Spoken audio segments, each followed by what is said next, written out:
एक गांव में राधा नाम की लड़की रहती थी। वो बहुत ही सुंदर थी और लकड़ियां काट कर अपना गुजर बसर करती थी। वह अकेली रहती थी और रोज़ जंगल जाकर लकड़ियां काट कर लाती थी, जिससे उसका घर का खर्चा चलता था। वह रोज़ प्रतिदिन यह काम करती थी, जंगल जाती थी, लकड़ियां काटती थी और घर पर आकर आराम करती थी और शाम को उन्हीं लकड़ियों से अपना खाना पकाकर आराम करती थी रात में। आज बहुत थकान हो गई है, चलो थोड़ी देर आराम करते हैं और सोते हैं।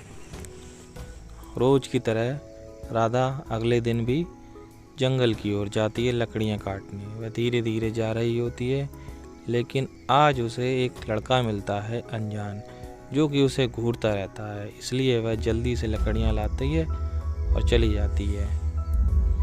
और अमन मन ही मन सोचता है, कितनी सुंदर लड़की है, काश इसके साथ मुझे सोने को मिल जाए। तब तक वह वापस जा रही होती है। अमन उसका पीछा करने लगता है और उसके घर की तरफ जाने लगता है। राधा अपने घर पर आती है और रोज की तरह लकड़ियाँ रखती है और अपने अंदर कमरे में जाने लगती है और अपना खाना पकाने की तैयारी करती है। अमन, ओह अच्छा, तो ये यहाँ रहती है, इस घर में रहती है, चलो अंदर जाके देखते हैं। अमन अंदर आ जाता है और देखता है कोई नहीं है। फिर अमन आवाज़ लगाता है, कोई है, कोई है। तब तक राधा आ जाती है और कहती है, क्या है, किससे मिलना है और क्या काम है। अमन उसके नज़दीक आता है और उससे बातचीत करने लगता है और उसे पैसे देता है। कहता है, तुम में पैसों की बहुत ज़रूरत है, इन्हें रख लो। राधा को सोच समझकर वो पैसे रख लेती है और अमन अपने घर की ओर चल देता है। राधा पैसे तो रख लेती है, पर सोचती है, क्या मैंने सही किया या गलत। राधा ने सोचा, पूरे दिन काम करते हैं, फिर भी घर का खर्चा नहीं चल पाता है, चलो इन पैसों से कुछ तो मदद होगी। लेकिन राधा को क्या पता था कि अमन बहुत ही शातिर और चालाक लड़का है। वो इसी तरह से लड़कियों को अपने जाल में फंसाता है। अगली सुबह राधा अपने घर के बाहर घूम रही होती है। तभी अमन मौके का फ़ायदा उठाकर वहाँ पे आ जाता है और राधा के पास खड़ा हो जाता है और उससे मीठी मीठी बातें करने लगता है और उसे अपने प्यार में फंसाने की पूरी कोशिश करता है। काफ़ी देर तक उससे मीठी मीठी बातें करता रहता है और फिर अपने घर को रवाना हो जाता है। राधा भी उसके बारे में सोचने लगती है और अगली सुबह अमन फिर उसके घर आ जाता है और उसके करीब आ जाता है और उससे फिर से अच्छी अच्छी मीठी मीठी बातें करने लगता है और राधा भी उसके प्यार में हो जाती है। फिर आगे दोनों एक दूसरे में मदहोश हो जाते हैं। दोनों दो जिस्म और एक जान की तरह हो जाते हैं और दोनों धीरे धीरे चरम सुख का आनंद लेते हैं। राधा को भी काफ़ी आनंद आता है।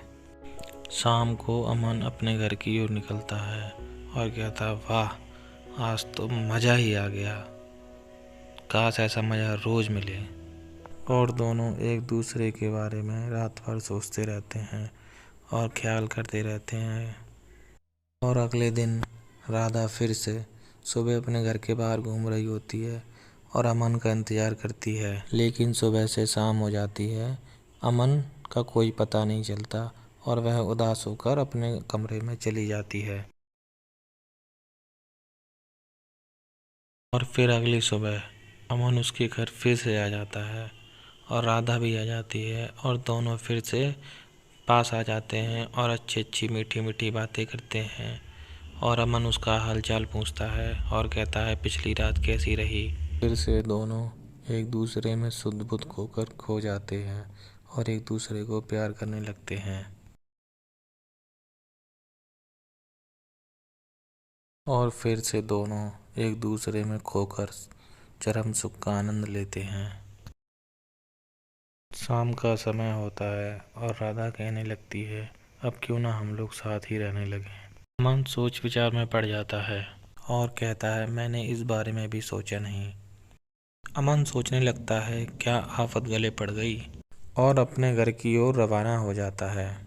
अमन द्वारा कोई जवाब न देने पर राधा थोड़ी उदास हो जाती है।